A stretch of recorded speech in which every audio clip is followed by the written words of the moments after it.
So let's talk about, setting and how that can influence your design and how that's going to influence just the whole vibe of your game.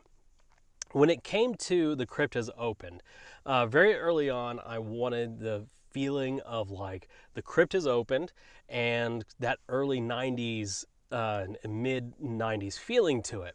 And that became really kind of the foundation for everything. So I was like, okay, well, now how do I go out and I'm going to start looking for inspiration?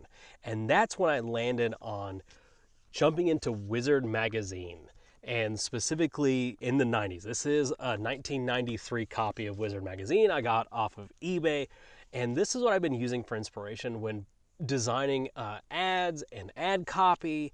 Like one of the things here you go, is this sludge.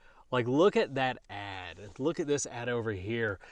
They're not really well laid out. There's a lot of problems with it from modern design sensibilities, but they've been a great inspiration to get that feeling. So if you look at the ad I made for the Crypt is Open for the open play test, I really wanted to make it feel like 90s. And we got the 90s pop culture and those really, big, bold letters.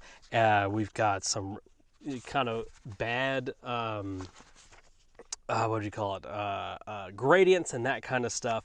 And what I also love about the 90s is we're starting to get into those like computer aided like marble backgrounds and designs, and it's really bad chrome and just a bunch of stuff like that, but it's been really cool.